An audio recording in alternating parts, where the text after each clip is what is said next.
Каалоочулар платный медитация болот 21 февралда. Орозодо медитация өтө укмуш кетет, билесиздер, Орозодо медитация аябай жакшы кетет. Каяктан? Мен тиги Кеминден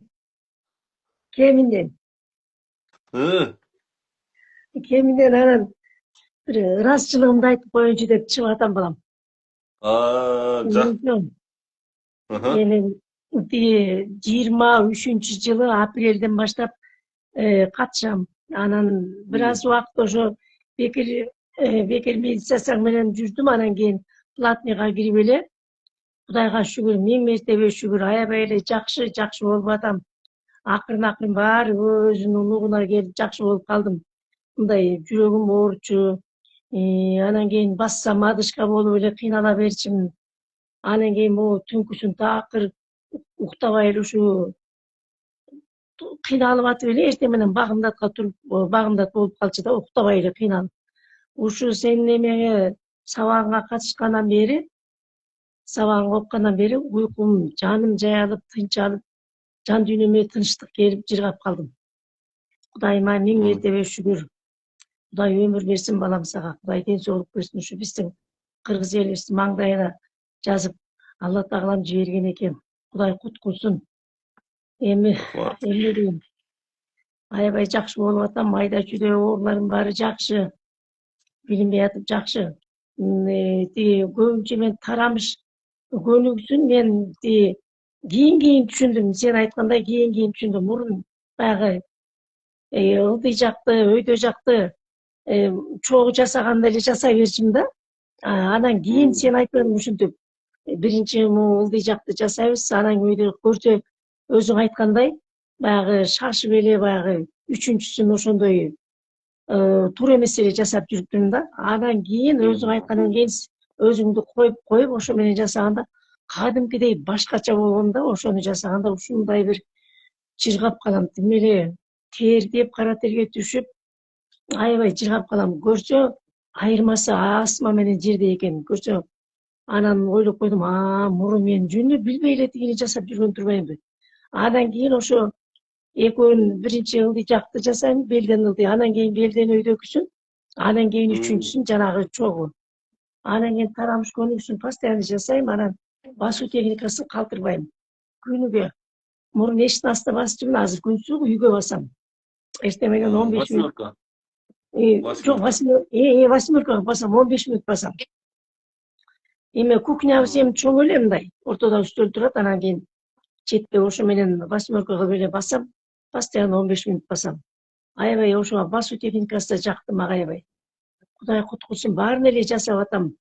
Баарына ишигип төлөм аткарып, баарына кирип сабагын баарын алып атам. Кудай куткуса. Тарамыштын несин туура эмес жасап жүрүпсүз? Мен жанагы биринчи белден ылдый, белден өйдө экөөнүн анан кийин түшүндүм деп атпаймынбы? Мурун жана үчүнчүсүн эле жасай берчүмүн да. Көбүнчө ошо үчүнчүсүн жасай берчүмүн да. Баягы чогуу жасайбыз дейсиң го?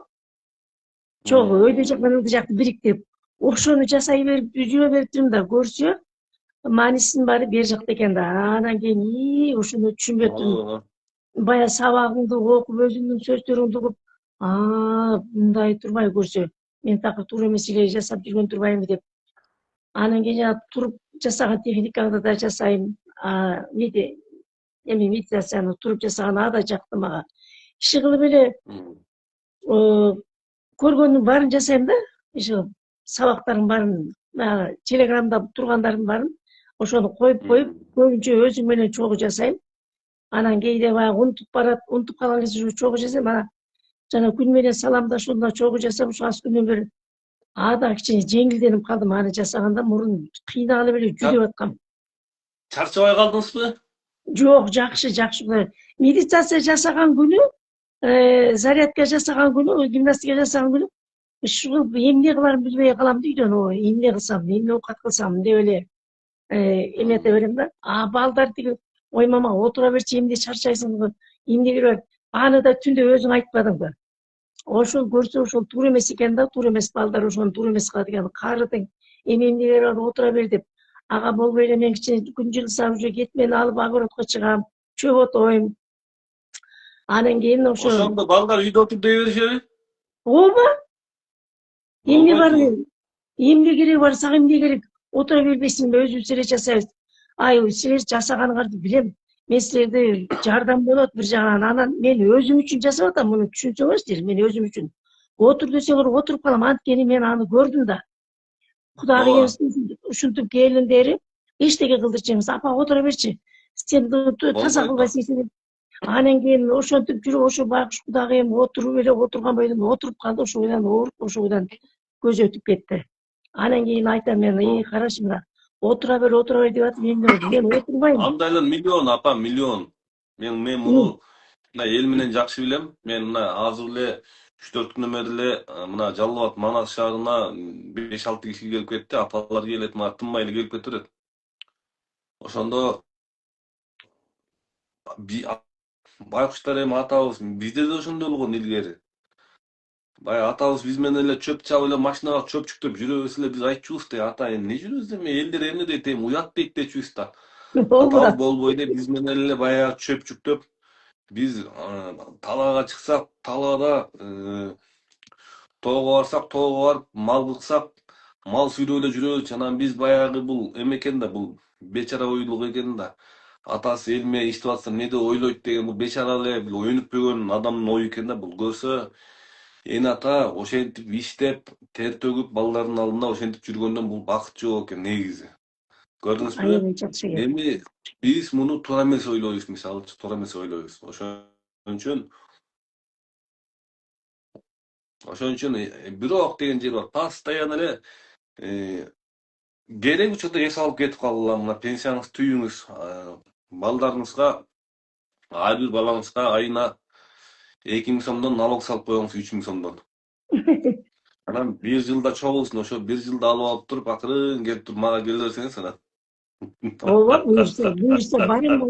Бир жайында көлгө барганда, көлгө августта Келдиңиз Иә, бизге келдиңиз беле сабакка? Эритингке баргам көлгө. Кандай болду? Көлдө эритинд аябай жакшы болду. Мен ошондо тиги кайра калып калгым келди да. Калып калайын десем, менин жанымдагы келиним кетип кала турган болуп, эми жалгыз калган үчүн кете берейин. Ушундай жакты да, калгым келди да. Кайра дагы балдарга айтсам, мама сен жалгыз калып калсаң анан кийин башың айланып жыгылып калбайсың дейт. Ушундай жакты да жагып калгым келген. Биз ошондо акыркы августтун ошо акыркысында болуп бардык го дейм, ошо бизден кийин бүттү го дейм ошодо. Августта барганбыз. Реттеп укмуш нерсе да, мына өткөндө бир апа красная волчанка болуп келген экен, эми өзү айтып атат, мен өзү врач экен, 45 жылдык стажы бар экен, көрдүңүзбү интернеттен? Көрдүм. Ошол апа жайында 2 жолу, 3 жолу биздин жаныбызда калып калган. Мени алганда эмне, аябай эрке болчу, эрке тартаң, мени урушуң керек дегенде мен аны урушуп, ай жогол. Чыдасаң чыдабасаң башты ооруп жогол дегем ал апанычы. Ага ооруп тиет да. Баягы анын балдары көкөлөп эле апа бияка тие деп эле бүт ушундай эме эглос чоңоюп кеткен да. Анан ошол апа мына красный волчанкадан айып кетиптир. Өзү врач. Өзү врач. И плюс анда тышкары толтура оорулардан айып кетиптир. Ошо апа молодец экен, мен аябай ыраазы болдум. Аябай жакшы врач апа экен мындай. Басасына ким Бакир Турсунбек уулу барбады беле? Ооба. Анан өзүңүн досуң тиги Бакыт деген бала. Ооба. Ошондо баарыбыз чогуу болбодукпу? Ооба. Ошондо чогуу болгонбуз. Ооба, Гүлнур эжилер келди сатылган эмелер. Алар бизден кийин барды го дейм, же бизден мурун барды беле? Анда силерден кийин келди го дейм андалар. Биз ошондо Турсунбек Бакыр уулу баарыбыз чогуу кеттик го, ошолор болуп баарыбыз чогуу кеткенбиз. Андан сурагансың каяктансың апа деп. Анан кийин айтып атам берем. Кеминден, Чымкоргон айылынан деп. Чүй облусунан Кемин районунан. Анан биз Кудай буйрса дагы барам, буйрса мага аябай жакты эритинд. Анан кийин айтып атам, кыздарымды, келиндеримди айтам, ай жүрбөйсүңөрбү? Баары жүргүлөчү деп, кичүү кызым бар, ошону жүрчү, сен аябай сага жакшы таасири тиет, пайдасы тиет жүр деп. Анан кийин өзүмдүн аяштарым шенелерде отурганда айтып, көп кайсы жерге чогулуп отурсак эле ошону айтам да, өмүрбекти ушундай сабагын окусаңар болот, ушинтип отурсаңар болот, медитацияга систит болуп атам деп бир келдим, аябай кечке эле наалый эле берет, наалый. Болдучу ушу наалыган сөзүндө айтканды укпайсың, жүрө бер. Уксаң бир жок дегенде бир 10 күн отуруп көрчү. Анан кийин көрөсүң десем, анан баягы шернеде отурат. Жеңе, мен сизден коркуп, тиги жеңем чалып калса эмне деп урушат го, эмне дагы эле отура бересиң деп, жеңем мен 2 жолу 3 жолу отурдум. Мага жакты, аябай жакты. Мен эми мындан кийин отурам дейт. Бир келинди эшитип барам, ошо ретингке экөөбүз барганбыз, Чынара деген келин экөөбүз. Анан ал ошо ал айтсам, койчу деп жүрбө, ал көрүп анан кийин барбады ретингке. Жүр барып келели деп. Эми могу Бишкекте жандуу эме болсо ошону улам карап турам, эгер болуп калса. Эми Бишкек бизге жакын го, башым эле бияктан чыгып барсак болот. Анан ушинтип келиним отурду, анан дагы бир аяшым отурду. Айтып атам, кичине аракет кылгачы, мына мени кичине ойлойсуңар го дейм. Сен аябай карыбайсың, сен тим эле тың тегелесиң, отуруп турганың жеңил, элпексиң дейт. Мына ушинтип отурсаңар силер деле элпек болосуңар. Чойуп эле бу шибалып эле отура берсеңер былчыясыңар. Айтып атып чыгып келатат акырын угуп. Кудайга шүгүр. Жакшы балам, жакшы. Молодец, апа. Кудай денсаулык берсин. 5 күн жүргөн экенсиз да. Реттирипте айып кеткендерди көрдүңүзбү өзүңүздүн көзүңүз менен? Бир киши таяк менен келген, бир киши 10 метр баса албай келип, ошолор басып кеткенде сиз барып элеңиз? Таяк менен келгенде бар болчумун мен. Бар болчумун. Анан албай таягын басып кетти, көрдүңүзбү ошону? Ошону байкаган жокмун. Таягын таштап кеткенин байкадым. Бирок таяк менен биздин артта калат да. Баскан артта калып анан кийин дагы бир киши келбедиби? Бир 2 аял менен. Анан ал мага таң калып атты. Ой, апа, рахмат сизге, рахмат, денсаулык. Алуу күчүңүз жакшы, Кудай сизге күч берсин деп эле менин артымдан бирөө өтүп баратат. Карасам ошо киши сүйлөнүп бараттыр. Анан биринчи барган күнү жакшы баса албай калдым, кийинки күнү жолго кичине калганда кайра кетип калып аттым да. Анан кийин артыбыздан таяк менен 2 таяк менен басып келди го дейм, бир аял. Келген, көргөм таяк менен. Бирок ал таягын тыштаган жок, ошону байкаган жокмун. Барсаңыз сизге бир таяк берейин, ошол менен жалпыларды баштан бирден чапсаңыз айып кетет.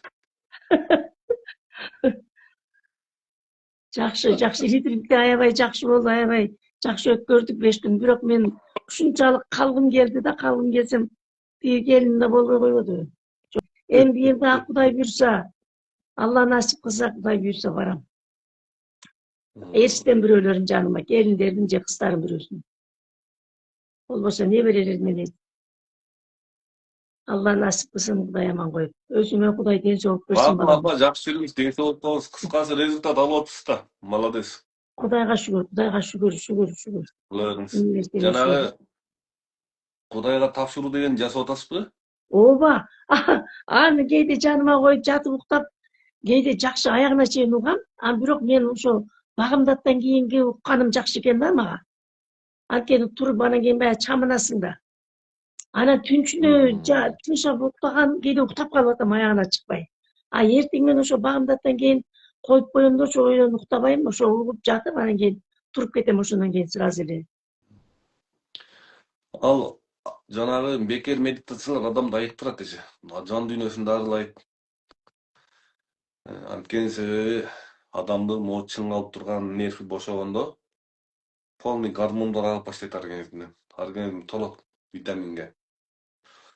Адамдын ичинде внутренний аптека бар. Ошол иштейт. Ошол иштегенден ачылат. Көңүл ачылгандан жараткан өзү эле жакын болуп баштайт. Көңүл ачык адам жаратканга жакындайт. Өзүң аман бол, денсаулык менен. Ишиң илгери болуп, Кыргызстан эмес, башка жакка дагы таңкың чыгып, илимге билим кошула берсин балам. Сен барсың, биз барбыз, аман эсен бололу. Жакшы, денсаулукта бол балам. Болуптур. Көрүп, анан кайра жакшы көрүп калгандар. Саламатсызбы? Кандайсыз? Денсаулык жакшыбы? Жакшы, саламатсызбы? Моюнду учурашыш керекпи?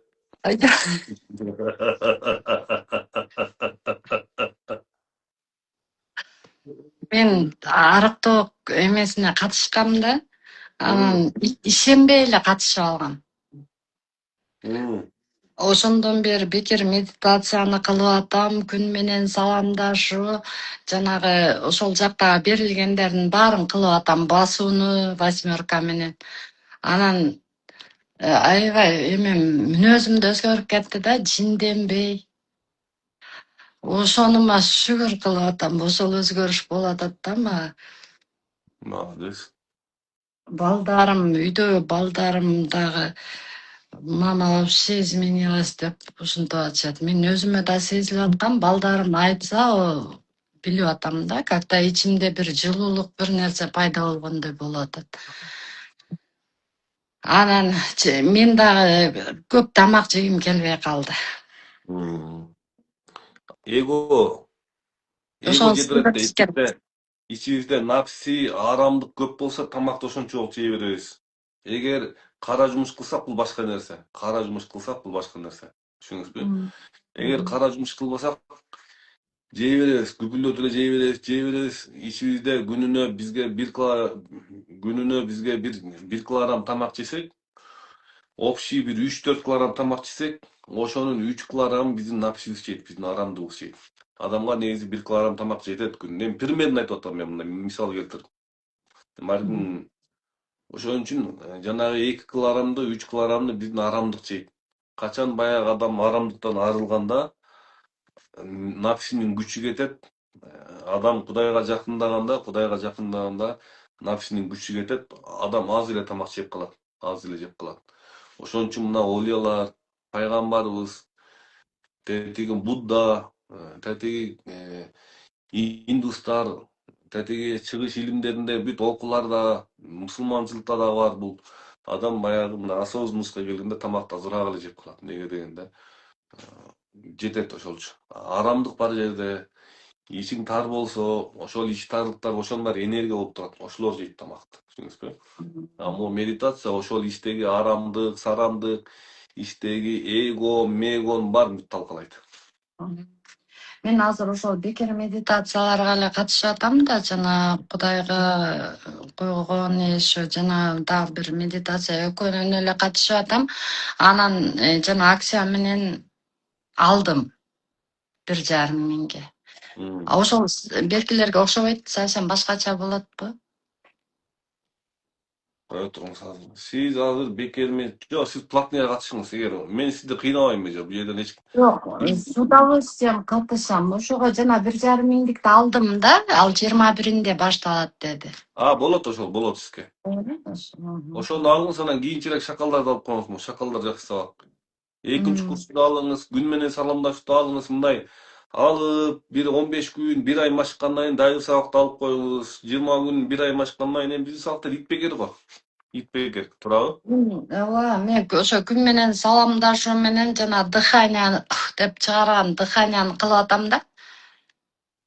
Арыктоо курсундамын да азыр. Ооба. Ошолорду кылып атам, эмтиге катыштым. Ошол биринчи курс болуп эсептелинеби медитация? Медитация биринчи курс болуп эсептелет бул. Базовый ушу башында үйрөнөбүз. Үйрөнгөндөн кийин анан кийин тарамыш кетет. Күн менен саламдашуу полный могу адамда баардык жиликтер иштейт. Күн менен саламдашууда полный могу биздин 12 жилибиз тең одновременно иштейт. Вообще сонун экен. Мен прям денем требует этип атат да ошону. Прям хочется болуп. Анан эме деңиз, эме кылыңыз. Көп адам бизде ушундай болду. Келет машыгат кичине результат алгандан кийин ичиндеги шайтан айтат, нафс айтат, сен кыйын болуп калдың дейт. Сен билимдүү болуп калдың дейт. Сен мына илимдүү болуп калдың дейт. Доктор Өмүрбек ушуну эле үйрөтөт дейт. Деп туруп билем деген эго түшүп калгандыктан ушул адамдар көп өспөй алып атат да. Ошон үчүн көпчүлүгү могу биздин жаныбызда жүрүп деле мына канча адамдар жүрдү. Канча мына блогер эмелер, психологдор ээрчип жүрүп, кичине менин жанымда 1-2 ай жүрүп эле күн менен саламдаш, медитация болду, суйтту түшүндүм деп туруп ары жагын оңгосон түшүп атат да. Ошон үчүн бул жерде билем деген нерсе жаман нерсе. Билем деген. Мен билбейм, Алла билет. деп эле акырын жанагыларды могу биздин сабакты көрүп, экинчи, үчүнчү курсту көрүп берсеңиз, сиз ачыла бересиз күндөн күнгө, ачыла бересиз. Ыйманга, билимге, илимге жакындайсыз, жөнөкөйлүккө жакындайсыз. Арулук Ошо келет мага, тазалык келет. Мындай арам менин сарам досум бүт жамандыктан сиздин кетет. 3 курсуңузда тең окуганда менин подружкам анан ошол айта берди, мен такыр тоготпой нет жардам бербей деп койчу деп эле такыр болбой койгом да. Уже канчадан бери айтып келатат эле. Акыры анын өзгөрүп баратканын көрүп анан катыштым да ошо арыктоого. Ушундан вот пошло да. Действительно ишенич пайда болуп менде аябай жакшы нерселер, өзгөрүштөр болуп атат, укмуштай эле болуп атат. Болот, шашылбаңыз. Дайыр нерсе, эч убакта шашылбаңыз. Көп адам ою менен мен мен духовный адам болом, мен руханий адам болом, мен олия болом, мен укмуш болушум керек, мен алым болом деп көп адам адашып калат. Ошон үчүн акырын кете берсе, Алла Таалам өзү билүүчү. Өтө чоң даража берип коюшу мүмкүн да. Көп адам шашып атып эле баягы мен кече да эфиринде айтып кеттим. Билем деген эң жаман. Көп адамдар азыр бул коомдун оорусу бул. Муну интеллектуальный алкоголизм деп коет. Интеллектуальный алкоголизмге батып калдык биз. Тияктан окуйбуз, бияктан окуйбуз, муну билдик, тигини билдик. Тиги динди окудук, исламды окудук, буддизмди окудук, психологдорду окудук, баарын биле берип, практика жок. Каша болду. Каша болуп калды да, муну интеллектуальный алкоголизм деп коет. Мгм. Бул барып мозговой понос калып барат. Мозговой понос калып барат булчу. Мозгу уланып калды. Ошон үчүн биздики мозгу уланып калган интеллектуальный алкоголизмден чыгуучу жолу. Түшүнөсүзбү? Ошон үчүн мына көптөгөн адамдар бизде окуп атканы миңдеген адамдар, айына миңдеген адамдар окуп турат мына. Кудайга шүгүр. Мен ошо мына колдорума бир нерселер чыгып кеткенде ал сыртында эмес, аны вообще не беспокоит, ичинде, колумда, бутумда. Бутум дагы прям тиземе чейин болчу да. Ошо бутум дагы жок болуп кетти ошо арыктоо курсуна катышып, жанагыларды кылып аткандан кийин. Колумда аз эле калды да. Вообще мен муну ойлоп аткам, может, возрастной тактарбы депчи. Возрастым келди ошого чыгып атабы десем, нет, жоголуп кетти. Аз болса Ошол агай сизге чоң рахмат. Молодец эже. Буюрса дагы катыша берем, мындан ары дагы катыша берем. Молодец.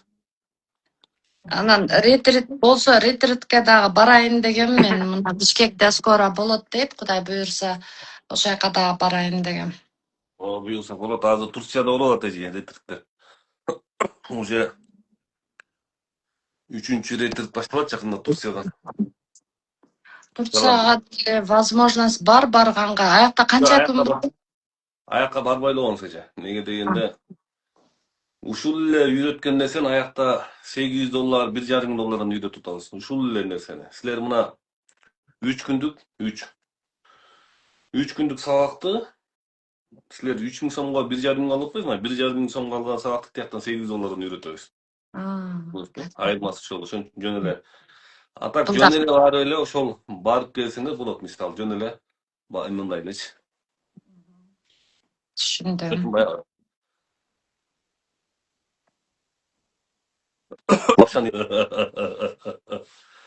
Аяктын эми сени башка жашоо кымбат аякта. Айлык жогору дегендейчи. Все отлично. Рахмат сизге, чоң рахмат. Бар болуңуз. Болуп, эже. Мейлиңиз. Мен ойношуп керек. Кандай Нуржан? Жакшы, кутман кеч, агай кандайсыз? Рахмат, денсаулык жакшы. Жакшы. Шүгүр бар. Машина турбуңбу? Ооба, тынымсыз го бизде. Сиздин бир айткан сөзүңүз бар го, бир ретриттерде болуп калганбыз да.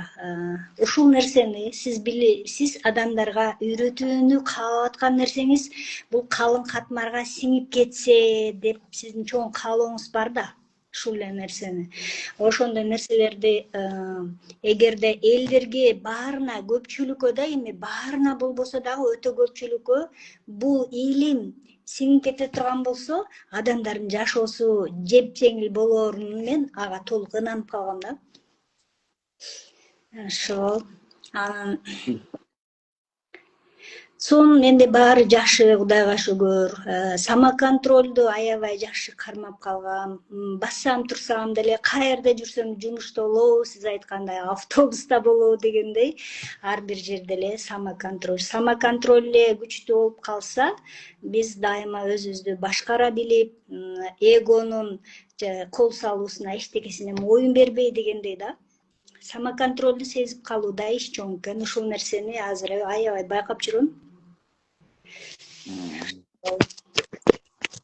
Кудайга тапшыруу. Кудайга тапшыруу. Кудайга тапшыруу деген упражнение жасап атасызбы? Кудайга тапшыруу кече жакында ал нерсени кече жакында киргиздиңиз, Ал нерсени ооба привычка кылып койдум. Күндө эртең менен кийге ал нерсени дагы уже привычка кылып койдум. Өтө көп айткан нерселериңизди мындай привычка кылып койгом да, кадимки. Мисалы, обедте тамак жеш керек деген сыяктуу ошол нерселерди кадимкидей эле привычка кылып койдум ошол нерсени. Чын Кудайга тапшырдым. Ошол менен эле Кудайга шүгүр, жашоолор жеңил. Ар бир нерсеге дайым сиздин жаныңызда боломбу, сизден алыста болобузбу, сүйлөшөмбү, сүйлөшпөмбү дайыма мындай эстеп жүрөм. Анткени ар бир нерсе бул убакыт саат менен Кудай таалам өзү баарын жол менен алып келе берет экен. Сизге менин жашоомдун деги эле өзгөрүүсү сиз аркылуу кеткен. Бул жактан азыр эми көпчүлүк эле билип калышат. Кайсы жерге барсам деле, сен доктор Өмүрбектин окуучусуң го, сенде жакшы жыйынтыктар бар го деп эле ушинтип таанып күлүп калышат да.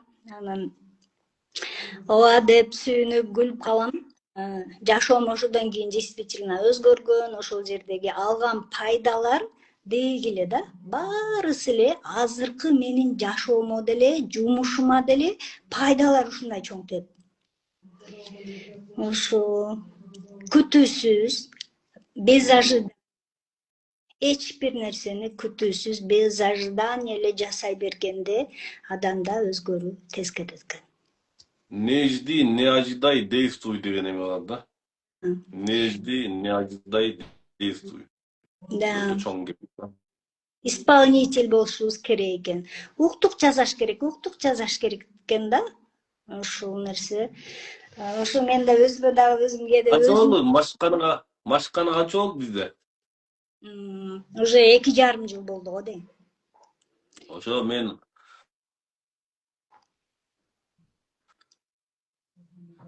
адам бир жакшы машыкса, эгер илим жолуна жаңы түшкөндөр, бир 2,5–3 жылдын ичинде мындай жолго түшүп калат кадимкидей.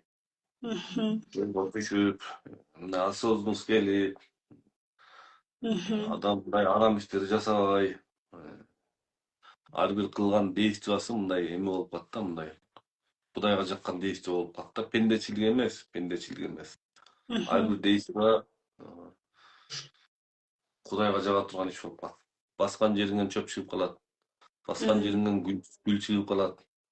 Сүйлөгөн сөзүң эмне тарап баштайт. Неге дегенде адам Кудайга жакындаганда ар бир сөзүндө, ишинде, кыймыл аракетинде уже башка адамдарга болгон таасири тие берет да. Иштериңиз жакшыбы? Сонун жаңылыктарым аябай сонун. Быйылкы жылды жакшы жашоомдо деле, жумушумда деле жакшы результаттар болот. Кудай буйрса бөлүшөм деп жүрөм. Кудай буйрса башка жерлерде ыраазычылык айтам. Анткени мен чын эле бул нерсени жашоомо сиздин берчү элге бергенди каалап аткан, берип аткан илимиңизди мен кадимкидей жашоомо практически алып келип жүрөм да. Только практика. Ортодон мен кайсы жерде иштеп атканымды эле билесиз да, бул жака дагы түрдүү психологдор келип калат да. Ар түрдүү. Эми психологдор мындай подачасы ар кандай го. Анан Айла жок, баары бир менин эркимсиз ал жерде аралашып калууларым болот да. Анан суйтту не кылам да, кээде көпчүлүк психологдор ушу мындай бергиси келет. Мисалы да, бул мунага жашоодобу сиз берчү суйтту бергиси келет, бирок баша аламан да, баша аламан. Бул жеринен бирди алды, ошол даже өздөрүнүн оюн мынандай сиз бир калып, мына биринчи курс, экинчи курс, үчүнчү курс баарын этап кадамдап берип келатпайсызбы? Аларда көпчүлүктү мындай аралаштырып жиберишет экен да. Ушул нерселерди көрүп, аралаштырып, адам болсо кайсы жагына же денеде калууну билбейт, же тиндей кайсы жагына ишеништи билбей калышат экен да. Ошого баш кетишет экен деп калдым да. Ал мындай да, Нуржан, ал мындай болот. Мисалы, сен илимден бир 10 сөз жаттадың, мен да 10 сөз жаттадым, ошол 10 сөздү мен үйрөткөндөй эле, мен айткандай эле айтып атасың мисалы, Мен кандай айтсам ошондой айтып атасың.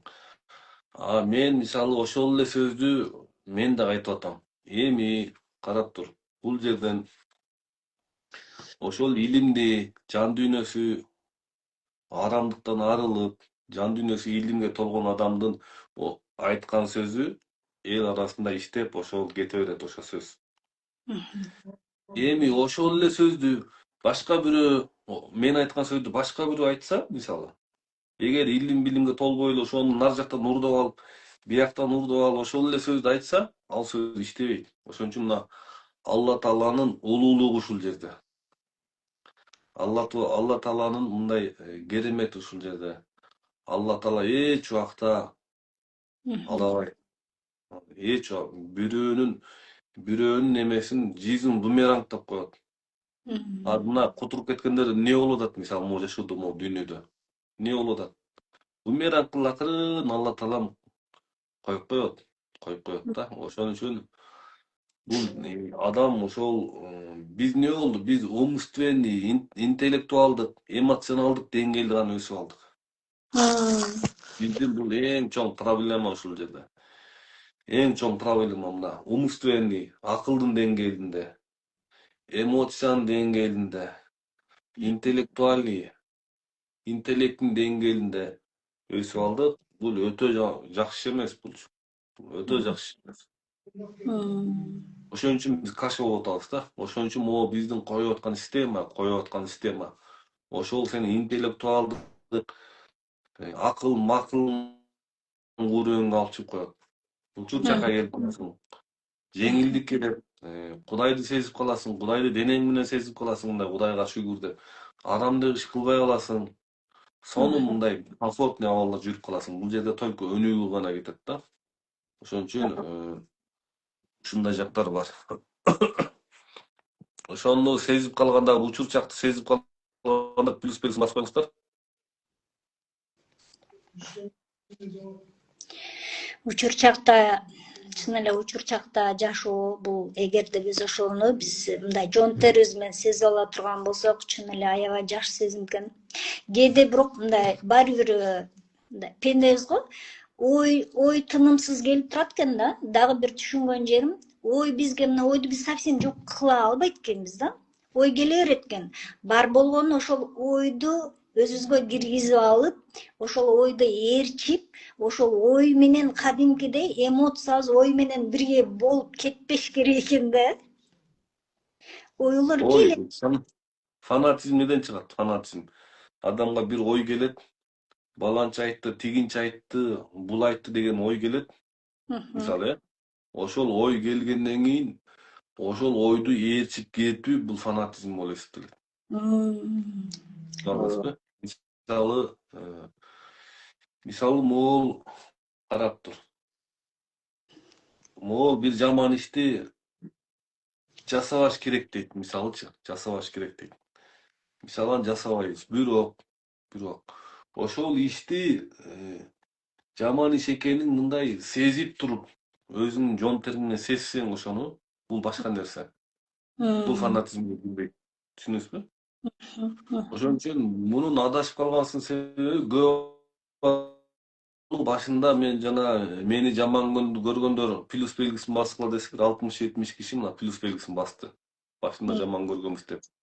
Неге дегенде алар көпчүлүк ой менен кабыл алат. Биздин ойдо эмне? Мына акырын чыгыш керек. Ассаламу алейкум ва рахматуллахи ва баракатух. Саламатсызбы? Арыбаңыздар. Анан ар сөзгө мындай жооп берип, адамдын эгосу баягы ушундай сүйлөштү каалайт. Анан бир өзүбүздүн коюп алган баягы эмелер бар да, закондор бар. Ошого түшкүбүз келет да. Адамды да бул эмеден чыгып кетиш керек да адамчы. Жөн эле жашай бериш керек, Кудайды эле чыгабыз келет. Кудайды эле жашай бериш керек болду.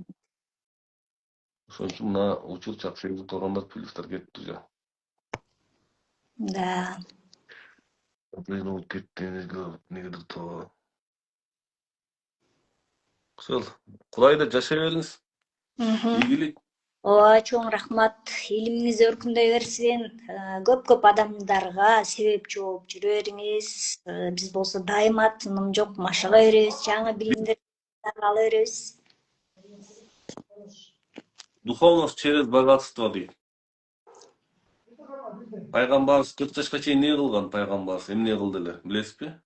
40 жашка чейин жанагы биздин энебизге үйлөндү. Бизнести кылды, эл кыдырды, жер кыдырды, только бизнес кылды. Андан кийин эмне болду? Анан духовность келди. Ошон үчүн через биринчи ишти коюш керек адам. Биринчи ишти коюш керек. Ишти коюп, үй бүлөңдү, аялыңды, күйөөңдү болобу, кайненеңе жакшы кызмат кылып кой, кайнатаңа кызмат кылып кой, анан шүмшүлүңдө кичине кызмат коюп, милдет кылбай. Жакшылап кызматыңды өткөрүп туруп, андан кийин анан бир илимге, билимге жол алсаң, бул өзүнүн жемишин берет да. А биз эмне кылып атабыз? Бул байлык деген бул жакшы эмес, бул убактылуу нерсе. Бул мындай тигиндей деп туруп, биз ушул жерден аябай чоң нарушение кылып атабыз. Ал дүйнөдө эмне чечип атат? Акча чечип атабы? Илим алсаң да акча чечет, билим алсаң да акча чечет. Куран үйрөтөйүн десе эле акча чечет. Безопасный жашайын десең деле акча чечет. Бүт баары акча чечип атат мисалы. Ошон үчүн биринчи очередь адам иштеш керек. Иштеш керек. Сонун бир 1000 сомун илимге деп коюп коюш керек да, 2000 сом балдарыңа берип, үй бүлөң, аялыңа бергенден кийин. 10 000 сом таптыңбы, ошонун 100 000 сом таптыңбы, ошонун бир 5 000 сомунун 10 000 сомун акырын сабак сатып ал. Ошол молдолорго чай куюп бер. Илимдүү адамдарга чай куюп бер. 1 миллион сом таптыңбы, акырын ошо илимге деп ошол айылыңдагы бир жакшы эмеге жардам берип, жакшы адамдарга демешти кой, только фанат болуп кетпеш керек. Анан биз эмне кылабыз? Биз иштей беребиз, эмеге кирип кетебиз, байлыкка кирип кетебиз, биякты унутуп коебуз. Анан убактысы келет, анан ооруйт, анан келет бизге канча 10 000 сом, канча жеке сүйлөшүп 5 000, 10 000 сом чачтары тике турат мындайча. Баланс баланс. Баланста жүрүшү керек да. Баланс бузуп кетет. Ошо кетиш керек. Параллельно алып кетиш керек да. Бул табигый закон да, бул табигый закон. Анан жөн эле фанат болуп кеткен бул самый страшный да, бул фанатизм бул. Туура. Фанатизм бул страшный нерсе булчу. Ошон үчүн илгери кыргыз айтып койгон. Караңгы коомду молдо бийлейт деп коет. Караңгы коомду молдо бийлейт деп коет.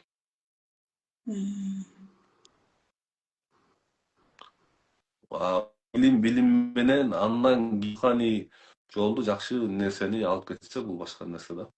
Азыр илим билимди биринчи очередь алып кетиш керек. Сразу эле балдарын мектепке бербей койгондор канча мисалы. Көп адам бербей коет азырчы. Бул өтө опасный да, булчу, өтө опасный. Дүйнө таанымынан ажыратып иштеп атат мисалычы. Ошон үчүн баягы элди айтып коет, караңгы коомду молдо бийлейт дейт. Конкретный басым жасаш керек. Андан кийин мо диний илимди да алып коюш керек да. Бул өтө сонун нерсе да. Куранды жаттап, орозону жакшы кармап, мына эми орозо келатат, Кудай орозодон айырбасын мисалы. Буюрса. Куранды, орозону жакшы окуганды үйрөнүп күнүнө бир 10 мүнөттөн эле убакыт бөлүп кой тур. Бул адамдын жашоосуна өтө чоң таасирин берет. Фанатизм бул ойду ээрчип кетүү дегенди билет. Фанатизм болчу. Бир ой келет, ошонун артынан ээрчип кетет. Анан ошол идеяны айта берет, эң артында ошол идеяга өзү ишене калат.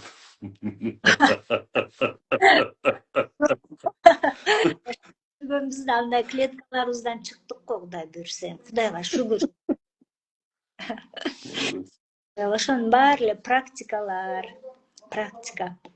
Сизге окуган көптөр кээде сүйлөп, мага бир кыздар айтып калышты да, бул Москвадагы студенттериңизден да. Ортодон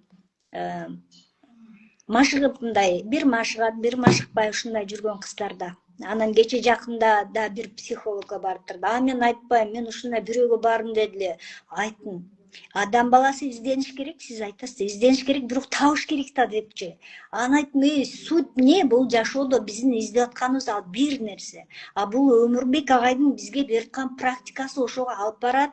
Практиканы жасабай, практика жалпылануу эле акчаңарды берүү эле ар кимге бара бересиңерби деп атпаймынбы десем, барып окуду да кече жакында айтат да. Наоборот, мен башымды каша кылып койду дейт го. Чын эле дейт, окуп бүтүп алып анан түшүнүп, ой, ÖMKден өтөр жол экен деп коет да. Ошонусуңары.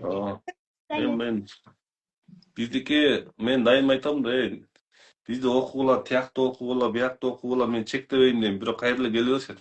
Мо бизди жакшы бир 10 күн окугандан кетпейт. Да, ооба да.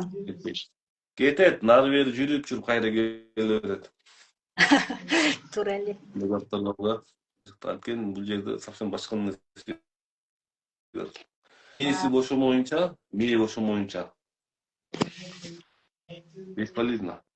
Мээ бошомоюнча бесполезно. Биз любой действияны ой менен кылып калабыз. Любой действие ой менен кылып калабыз. Любой действияны ошо айыгып кеткибиз келет, оюбуз менен айыгып кеткибиз келет. Бир маселе чыкса, оюбуз менен чечкибиз келет. Бирөөнү кечире албай атсаң, ошо ой жакшы эле кечирейин дейсиң, бирок кечире албайсың. Мунун баары ой болуп атпайбы? Биз проблемага через ой аркылуу действие кылабыз. Бул жерден ошону маселени жараткан Алла Таалага, бул менден эмес, Алладан деп туруп ошону коюп бергенин билбейбиз да. Ошол нерсени Алла Таалага коюп бергенде, ошол баягы бизде уюп турган кара ойлор болобу, жаман ойлор болобу, ошол өзүнүн күчүн жоготот. Шакалдар сабагын окудуң беле? Ооба.